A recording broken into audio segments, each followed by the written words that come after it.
If we could afford the royalties, we would start this episode with the beginning of Bohemian Rhapsody, where they're saying, is this the real life? Is this just fantasy? The Dodgers, we made a list of everything we wanted, and Andrew Friedman said, you get everything. The latest is Tanner Scott. Let's talk about it live on Locked On Dodgers.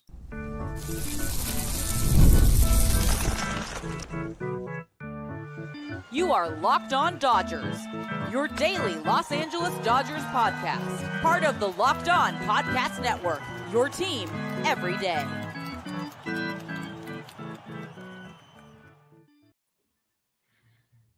Hey, Dodger fans, this is Locked On Dodgers, part of the Locked On Podcast Network, your team every day. Thanks to our everydayers for making Locked On Dodgers your first listen every weekday morning. And thanks to those of you who are with us live here for this special bonus episode, seventh episode of the week, if you want to count Sunday afternoon as the end of the previous week. You know what? It's still a bonus episode, second bonus episode of the weekend, because the Dodgers signed Tanner Scott. Thank you, those of you who are with us live. I know it is a busy time with the NFL playoffs going on, but I also know a lot of you own multiple screens. Remember, this show is free and available on all podcast platforms and on YouTube simply by searching for Locked On Dodgers. You can make it easier on yourself by subscribing wherever you're watching or listening right now. If this is your first time with us, my name is Jeff Snider. My normal co-host is Vince Samperio. Vince and I will be together tonight for our regularly scheduled Sunday evening live episode.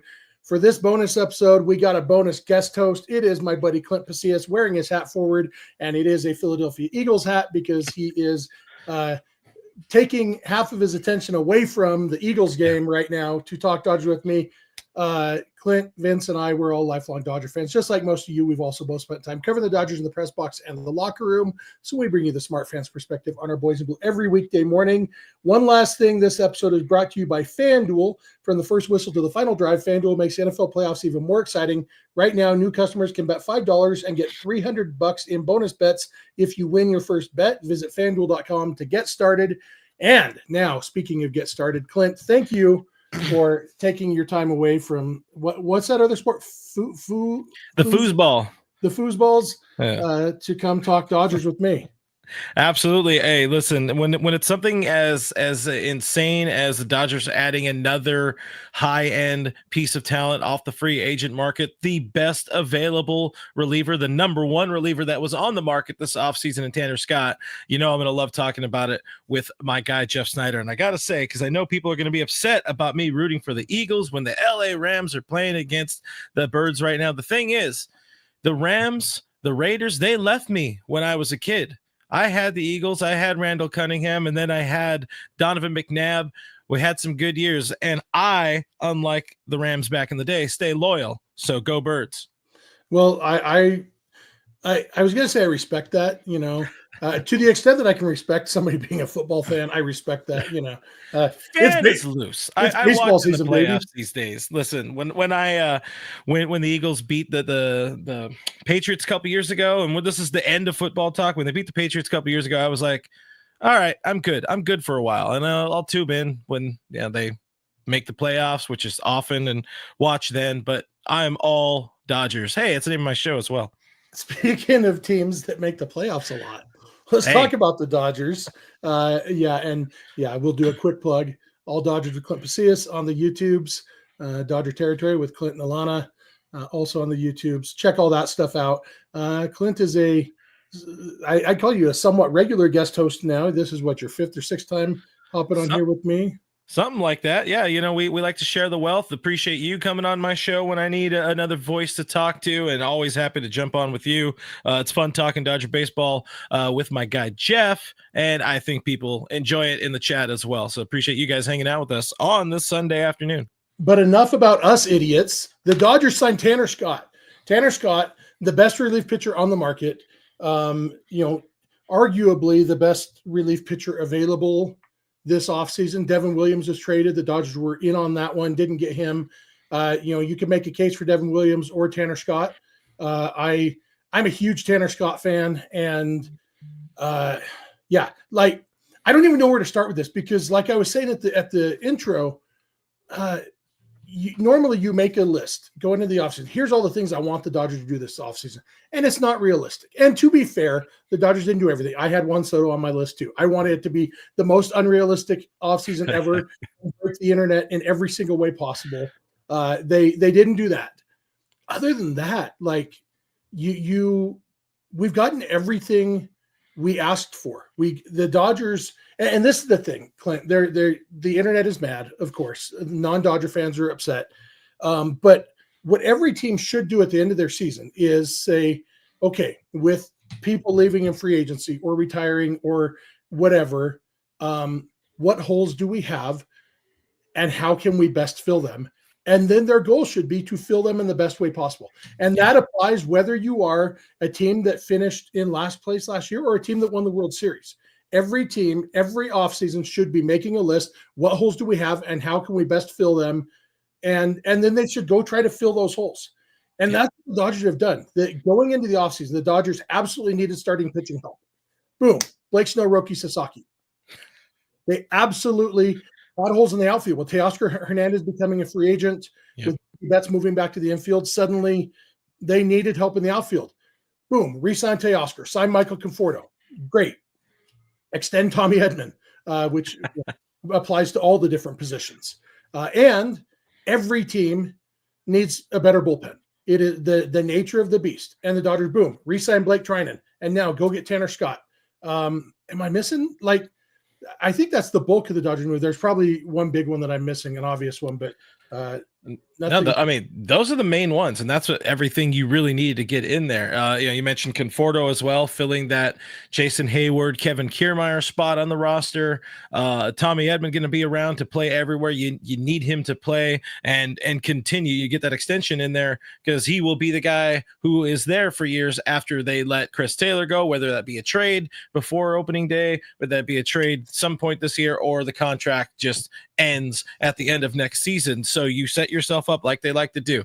It's about the window of opportunity now, but also look at next year, a few years down the line. And this is a team that is just insanely stacked, top to bottom, inside the organization, minor leagues, to keep on winning, keep on the sustainability to keep on winning. That's what this team wants, what this front office wants. And they do it. They just keep doing it. And they're spending a lot of money, man. Man, God, are they spending a lot of money. Yeah. It's fun. Not my money. So it's absolutely fun. I put together a spreadsheet yesterday of all the free agents and who is signed with which teams and everything. And the fact is, there are teams that have not done a single thing. There are teams that have not done anything of value, and those people are the problem. Those teams are the problem. Like I said, every team should be doing what the Dodgers are doing. Yes, the Dodgers have more money than most teams. I will start to feel bad about that when the other teams are spending as much as they can. The Cubs owner crying poor when he owns all the real estate around Wrigley Field. The dude is just raking in money hand over fist, and he is claiming that his goal is to break even every year. Look, don't let your owner lie to you. The Dodgers owners don't lie to us. They say, yeah, we get a ton of people come to our stadium every year. You guys are buying merchandise. You guys are giving us a lot of your hard-earned money. We are going to spend that on giving you the best baseball team we can possibly put together. And that's what they've done. And as a fan, I guess we could ask for more. They could also lower ticket prices. But that one, let's be real. Yeah, that's not going to happen. But as far as, the team we love to watch, it's going to be the 2025 Dodgers might be the best Dodgers team we've ever seen. Add on top of that, I don't remember if you mentioned Ha-Sung Kim, also the addition there. That's the other one. Yeah, of course, Sasaki, all this, the Blake Snell, all of these names. At the same time, they're doing another $100 million investment into Dodger Stadium this offseason. It's barely going to be anything that is front facing for fans either. It's for the players, even the visiting players, making that side of the dugout better for visiting players. So there's no excuses for other people coming to town, making Dodger Stadium the best it can possibly be. What do they tell us? This front office tells us, Stan Kasten tells us, all the money we make, we want to, not all of it, of course, but they reinvest it back into this organization in every single way. I mean, they're making a new, complex down the road in Rancho Cucamonga, because oftentimes when you have a player on minor league rehab assignment, they go to Rancho, and as nice as Lone Depot Field, whichever it's called, as nice as that park is in Rancho. Sorry, they're building it in Ontario. It's going to be a much, much better facility in Ontario for the Dodgers. And you're just going to keep making those minor leaguers better to either help this club at the big league level on the active roster, or through a trade, which we've seen also help. You just keep stacking that minor league, that farm system, which consistently remains in the top 5. And that's why this Dodgers team never stops being successful. It's impressive. And we were talking about this online, coming out of the Frank McCourt era, for some folks coming out of the Fox era before him, to see this sustainability. Like you said, this front office, this ownership, they do not lie. They keep it 100, as the kids say. Yep. I just want to say, you mentioned Lomart Field. I like back when it was called the Epicenter, because I think the Epicenter is the greatest stadium name ever for a team called the Quakes. We're going to come back. We're going to talk more about Tanner Scott, the specific deal he signed with the Dodgers, what he does for the Dodgers, all that stuff. We're going to dig into that. So thank you for making Locked On Dodgers your first listen, and please keep it Locked On Dodgers. Hey, this episode is brought to you by FanDuel. From the first whistle to the final drive, FanDuel makes NFL playoffs even more exciting. And right now, new customers can bet $5 and get $300 in bonus bets if you win your first bet. That's $300 to keep the action going. And now that we are back to having to win your first bonus bet, or your first $5 bet to get your bonus bets, you do want to look for maybe some easy bets. And like, for example, right now in real time, even though the Rams are apparently currently ahead of the Eagles are still heavy favorites to win this game at minus 330. Put your $5 on that one right now. If the Eagles pull out this game, they win this game, you get $300 in bonus bets just for winning that easy $5 bet. Just visit FanDuel.com to join today and get started with $300 in bonus bets. That's FanDuel.com. Make this playoff season unforgettable with FanDuel, an official sportsbook partner of the NFL. We are back. Thank you again for making Locked On Dodgers your first listen. Thanks for being an everydayer if you are. Remember, go beyond the podcast, become a Locked On Dodgers insider by going to joinsubtext.com/LockedOnDodgers. For your second listen, check out Locked On MLB, hosted by our buddy Paul Francis Sullivan, a.k.a. Sully. And be sure to check out Locked On Sports Today and Locked On Sports Los Angeles, the two 24/7 streaming channels on YouTube from the Locked On Podcast Network. And as long as you're checking out stuff on YouTube, check out All Dodgers with Clint Pasillas and Dodgers Territory with Clint Pasillas and Alana Rizzo. This is Clint here with me. That's why it says his name on the screen. You may have thought it was just me without glasses on, but you can see there's not as much gray in that beard over there. And not yet. Yeah. Someday you'll be old like me, Clint. I did find my first gray towards the end of 24. I don't know what I had to be stressed about. It's not like the Dodgers lost the World Series, but you yank that and stay pretty.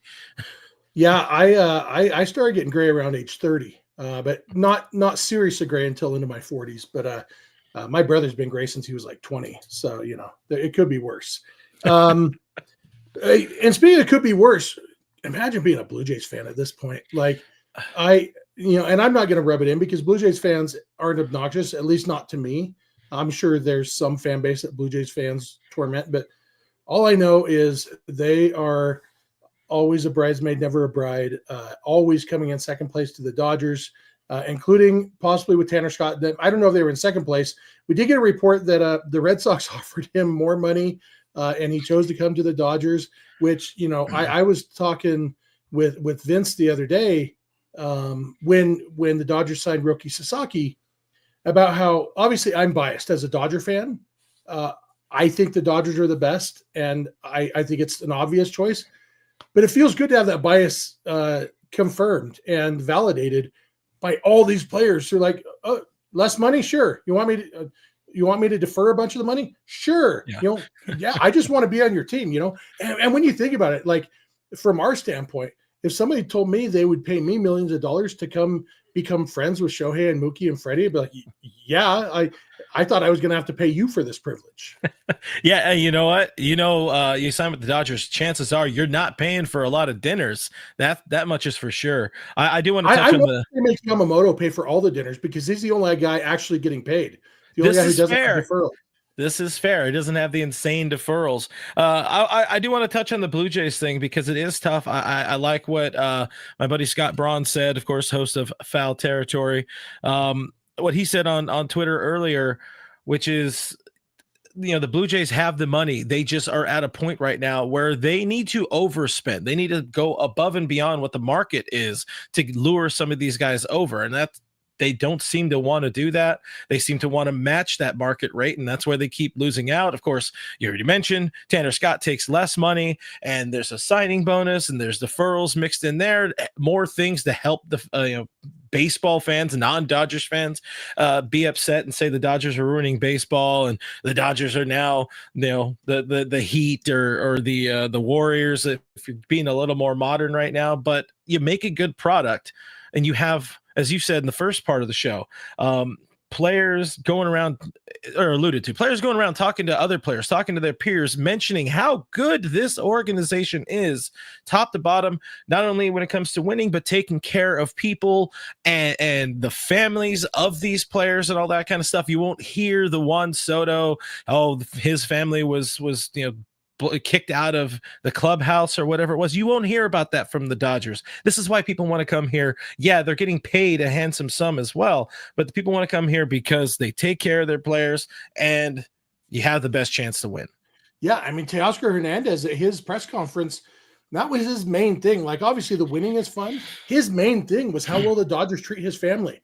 And, Ellen Kershaw, I don't know if you saw, she was on a podcast a week or two ago with the wife of an NFL player whose name I don't remember. Yeah, I saw it. I clicked it to save for later. I have it on my pile of things to watch and read. One of the things Ellen talked about on that podcast is that when they go on road trips, they get to travel on the team plane, they go on road trips, and the team organizes outings for the wives and children during the day because they know, well, the players got to be at the field early. What are we going to just sit in the hotel until it's time to say? No, they organize excursions. It's like having a tour guide. So they get to go see these cities. That's really cool. Literally, like, the Dodgers are doing this stuff. And that's the kind of stuff that it doesn't count against your payroll, your CBT. Nope. Just like renovating the clubhouse at the stadium doesn't count against that stuff. Feeding your minor leaguers better doesn't count against CBT. All these things, you want to talk about circumventing the CBT. The Dodgers have become the best organization in baseball by spending a lot of money on things that don't get taxed. And that's not bad. That is remarkably genius. And so, yeah, the way these families are treated, the way they take care of your family there, it's like Olive Garden, but better when you hear your family. And, but it's so let's talk about Tanner Scott. Like, all right, probably should. He is, I would say, right up there with Josh Hader in the conversation for best left-handed reliever in baseball. Am I missing anybody? I mean, you could say Devin Williams in there, but no, left-handed. Oh, lefted. Yeah. If you're looking at lefties these days, because people like obviously Andrew Miller aged out and are retired and all that kind of stuff, it's Tanner Scott. And it's been now 2-3 seasons where he's been among the very, very best in baseball, pulling up those numbers now. Before he went on the heater with the Marlins, he was pretty middling dude, found something. I guess you can kind of say like an Alex Vesia, who you could probably arguably put in that conversation as one of the better relievers in baseball. But Tanner Scott has just he's put it all together, and there's a reason why just about every free agent list, top 25 list, had him as the number one free agent reliever available. And now he's a Dodger for, what is it again? 4 years, 73, 72 million, 72. With 20 million of it, 21 million of it deferred. Yeah. And a 20 million signing bonus. So his actual salary, his paycheck is, so that leaves what, 31 million. You're the numbers over guy. 4 years. So he's getting like $7.5 million, just under $8 million a year in his actual paycheck, plus then the deferred money. We'll have to wait and see. As of right now, we haven't heard, details on the length of the deferrals, so we don't know what they'll call the present day value of the contract for CBT purposes. But also, and I meant to start the show this way, Clint. Look, you and I talked last week. I said Dodgers are going to get Tanner Scott. You said they weren't. So I guess I just want to give you an opportunity to apologize to me and tell me I'm always right. Listen, I have been very careful about this, unlike a Jim Bowden type who's not careful. I have said I don't think the Dodgers will go to that rate. And they didn't. They didn't go to the 20 million he was asking for. We were expecting the number to come down. I maintained I was really, really hoping I would get proven wrong. And thankfully, I was proven wrong, and you are right. Everybody, all hail Jeff, the king of YouTube here, and make sure you guys subscribe to the channel because he was so right. In reality, we did agree. We both agreed the Dodgers weren't going to give him $20 million a year. 18 million a year, which is what it came out to, is more than I expected. But with the deferrals, it probably does come down to probably between 16 and 17 million a year in present day value, which is kind of what I expected. The fourth year is a little more surprising to me, just because he is a relief pitcher and they're volatile. But when you look at his stats, basically every year that his walk rate has been lower than 6 walks per 9 innings, he has been elite. Every year that it has been above it, he has been lousy. Pretty straightforward formula. Yeah. And last year it was 4.5 walks per 9. That's still a lot of walks, but you look at it, his strikeout rate is one of the best in baseball.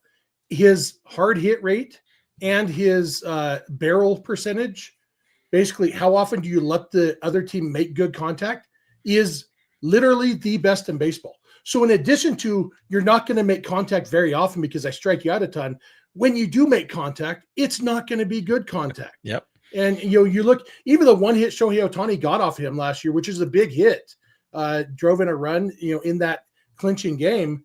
It wasn't a hard hit ball. It wasn't a Shohei Ohtani hit. It was a bleeder up the middle. Like, and that was the one time. Like Ohtani was what, 1 for 13 or something against Tanner Scott last year. Something like that. Because Tanner Scott is really, really good. And that's something that if he can neutralize Shohei Ohtani, imagine what he can do to human beings.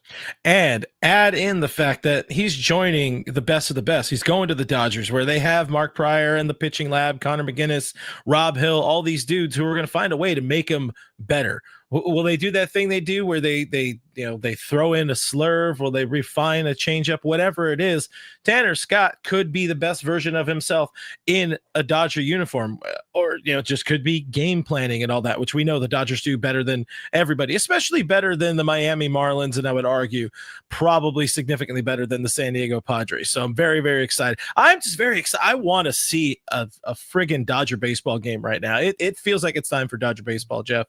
Yeah, it is. We have reached the point in the postseason and the offseason where it's frustrating that we still have to wait another month for spring training games to start, and we still have to wait almost 2 months for the first games in Japan. So yeah, that's frustrating, but we will survive. We're going to come back in a minute, a little bit more Tanner Scott to talk about, to finish out our half hour on Tanner Scott for our first of 2 episodes of the day. Reminder that Vince and I will be together for our regularly scheduled Sunday evening live episode tonight, where we'll talk more about Roki Sasaki, the really good article in The Athletic about the whole process there. A lot to talk about there. So we're going to come back in a minute, talk some more about Tanner Scott. So thanks again for making us your bonus listen, and please keep it locked on Dodgers. This episode is brought to you by Rocket Money. Rocket Money has helped me find subscriptions that I didn't know I was paying for, or didn't know I was paying for twice, or had forgotten I was paying for, and then they help me track them down and cancel. Rocket Money is a personal finance app that helps you find and cancel your unwanted subscriptions, monitors your spending, helps lower your bills so you can grow your savings. It brings everything together in one place, whether it's subscriptions, your spending habits, or even the goals you want to hit this year. Rocket Money has over 5 million users and has saved a total of $500 million in canceled subscriptions, saving members up to $740 a year when using all of the app's premium features. As I've mentioned before, I've been using Rocket Money since back before it was even called Rocket Money. It just gets better and better. And every time I go on and use it, it's like, wow, since the last time I used it, I did this again. I messed up again. And it says, yes. And it's very nice about it. Don't worry, Jeff, you're still a good person. Let me fix that for you. Really, really friendly is this Rocket Money. And, it's found things that I was paying for twice, found things that my wife and I both signed up for separately and didn't know it, all that stuff. So cancel your unwanted subscriptions and reach your financial goals faster with Rocket Money. Go to rocketmoney.com/lockedon today. That's rocketmoney.com/lockedon, rocketmoney.com/lockedon.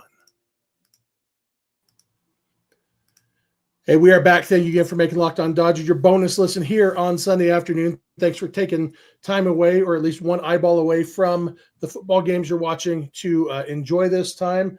What's the score? I'm seeing 13-7 Eagles. Is that right? Yep. Saquon just ran one in. Good times. I'm over here looking up a Saquon Barkley jersey as we speak because apparently they have them in big boy sizes. Let's go NFL, better than MLB. Did he talk over anybody while doing it? No. That's the only thing I know about him. Used to be on the Giants, right? Yeah. All right. We just tapped out my NFL knowledge. I guess we'll get back to some Tanner Scott talk. So Tanner Scott, let's talk about what this does for the Dodgers bullpen, because at this point there was room on the 40-man roster. The Dodgers 40-man roster was only at 39. And so he makes it 40. And we talk about how when you add to the top end of the bullpen, he's replacing whoever's at the bottom end. And, we don't know about health. We don't know who's going to be healthy, and relief pitchers are at least as susceptible as injury as anybody else, and sometimes more so. But the Dodgers don't have a lot of relievers with options available. I think Alex Vesia is their only relief pitcher with any options available, and one of their least likely to get optioned because he's really good. And so what are your thoughts on what this does? Obviously, like Edgardo Henriquez, it drastically reduces his chance. I guess he's a reliever with options available, but I'm talking about of the guys who were expected to be on the opening day roster. This bumps Henriquez to be even less likely. Yep. But who do you think? Ryan Brazier? Is he maybe? I think if you're looking at anybody that's immediately on the chopping block, because does Michael Grove still have options? I think he has one more option year before they figure it out. I mentioned earlier in my stream that he's one of the first people, if they need a roster spot, you look at him as probably one of the first people who could be cut or traded or whatever. But Brazier, if you're looking at dudes with guaranteed money, it's straight up a competition for him now. And if, like you mentioned, if people are healthy, if Phillips, Trinan, Kopech, if those guys are healthy and ready to go, ready to answer the bell for opening day, Brazier is very much could find himself as the odd man out, because it's not going to be a Vesia option. And, Bonda has earned a longer look after as good as he was last year.